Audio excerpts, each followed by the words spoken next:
Assalamualaikum, Shang Wu Hao. Selamat pagi. Tapi sekarang ni dah pukul 10 pagi, kita sebut Shang Wu. Kita tak sebut Zhao Shang, okey? Shang Wu Hao. Hari ini Lausen nak kongsikan sedikit tentang macam mana kita nak buat ayat menggunakan perkataan selepas. Perkataan selepas dalam bahasa Mandarin ialah yihou. Yihou. Tapi macam kita biasa dalam bahasa Melayu kita sebut selepas apa. Selepas buat apa, kita buat apa. Kan? Misal kata selepas makan, kita buat tugasan lah. Contoh macam tu. Tapi kalau dalam bahasa Mandarin, dia akan mulakan dengan verb dulu. Maknanya makan selepas. Jadi verb, lepas tu baru tambah perkataan yihou. Kemudian kamu koma lah. Lepas tu kita buat apa? The next perbuatan tu kita nak buat apa. Jadi kita lihat contoh dekat sini. Selepas makan kita buat tugasan lah. So kita buat tugasan lah, kita boleh sebut 我们做功课吧. Okay, 我们做功课吧. Bila tu? Lepas makan. Jadi bila kita nak buat ayat yang lengkap, kita akan sebut 吃饭以后我们做功课吧. Jangan terbalik pula. 我们做功课吧吃饭以后. Kita buat tugasan selepas makan, bahasa Melayu okey. Tapi kalau dalam bahasa Cina, sebaiknya susunan dia macam ni yang kamu nampak ni. 吃饭以后, 我们做功课吧. Okey, contoh yang kedua ialah selepas hantar tugasan saya nak tidur. Ya, mungkin dalam bahasa Melayu kita akan sebut saya nak tidur lepas hantar tugasan. Tapi kalau dalam bahasa Cina, sebaiknya tulis dulu selepas buat apa, koma, kemudian apa action, apa perbuatan yang kamu nak buat selepas itu. Jadi, hantar tugasan ialah 交功课.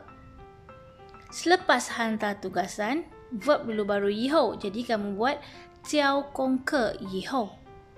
Lepas tu baru sebut kamu nak buat apa. 我要睡觉. Jadi, cantiklah ayat kamu ni. 交功课以后我要睡觉.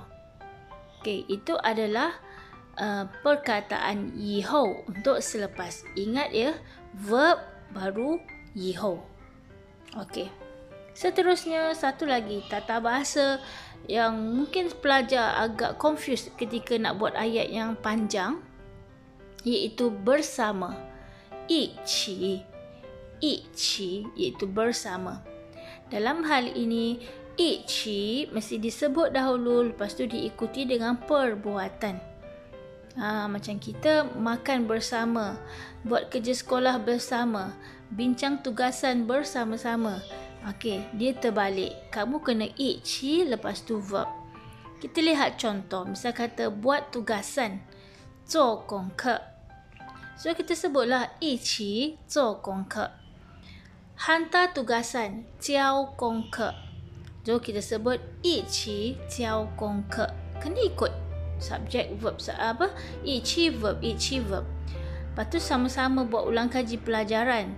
一起复习功课. Sama-sama bincang tugasan. 我们一起讨论功课. Yang pastinya langsung nak bagi kamu nampak 一起 dulu baru verb. Jadi untuk satu ayat yang sempurna pastilah ada subjek semua tu kan. So subjek can be anything. Kalau Lasu bagi senang, Lasu bagi contoh 我们 je lah kita ataupun kami. So tambah 我们一起做功课. Jadi kalau dalam perbualan mungkin nak macam lebih bersahaja, kita boleh tambah pa di belakang. Macam lah tu lah. Lah partikel lah. Kita buat kerja sekolah sesama lah. Kita hantar sama-sama lah tugasan tu. Bahasa Melayu Jomlah kita ulang kaji pelajaran sama-sama. Lepas tu jomlah kita bincang perkataan tugasan sama-sama. Ada pa untuk lah dekat situ. Jadi bahasa tu lebih bersahaja sebab kita berbual kan. So kita buat contoh macam ni lah. 我们一起做功课吧. 我们一起交功课吧. 我们一起复习功课吧. 我们一起讨论功课吧. Faham Mimpai mah? Subjek tu boleh tukar-tukar ya. 我们 ke, 你们 ke, 他们 ke, boleh tukar-tukar. Okey, satu lagi perkataan 一起 nak digunakan dia bergabung dengan perkataan dengan. He tu dengan. He tu ada dua maksud.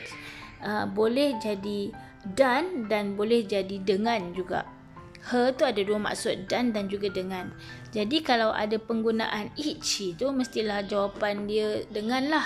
Jadi misal kata saya dengan ayah saya pergi balik kampung. Sama-sama. Saya dan kawan baik saya pergi makan sama-sama semalam. Perkataan he tu can be dan ataupun dengan. Tengok pada ayat. Jadi kalau dalam hal ini kamu punya struktur ayat yang tepat ialah saya dengan siapa dulu? A dengan B. Siapa dengan siapa dulu bersama-sama buat apa? Kita susun satu-satu. Perkataan ichi belakang dia verb kan? So kita boleh sebut ichi jian lao shi, sama-sama jumpa cikgu. Ichi hui sushe, sama-sama balik asrama. Ichi去图书馆, sama-sama pergi perpustakaan. Dan lagi satu ialah ichi lai wo de jia, sama-sama datang ke rumah saya. Kan, itu semua adalah perbuatan, verb, betul tak? Jadi kalau kita ada penambahan nak cakap saya dengan siapa, dia dengan siapa, dengan tu, jadi yang itu kena letak di hadapan. Okay, so jadilah 我和班长一起见老师, mana saya dan kelas rep sama-sama jumpa cikgu. Okey. Tak boleh kalau dalam bahasa Melayu saya jumpa cikgu sama-sama dengan kelas rep. Kamu kena buat A dan B. 一起 buat apa? So, Lasu bagi contoh sekali lagi. 我和班长一起见老师. Lepas tu, pancang tu kelas rep. Lepas tu nak kata, saya dengan kawan saya dengan classmate saya balik asrama sama-sama. So, dalam bahasa Cina ialah, saya dan classmate. 我和同学一起回宿舍. Lepas tu, saya dan kawan saya juga, classmate saya juga sama-sama pergi library. So, 我和同学一起去图书馆. Dan mungkin akhir sekali kita nak nampakkan lagi cakap, dia datang kat rumah saya dengan lausi lah. Bahasa Melayu kan macam tu. Dia datang ke rumah saya dengan lausi. Datang sekali dengan lausi lah, macam tu kan. So, jadi kita kena sebut dia dengan lausi dulu. Dia dengan lausi sama-sama apa? Jadi, ayat yang betulnya ialah 他和老师一起来我的家. Okay? So, harap kamu nampak dan tahu macam mana cara nak susun ayat menggunakan perkataan ichi. Okeylah. 再见.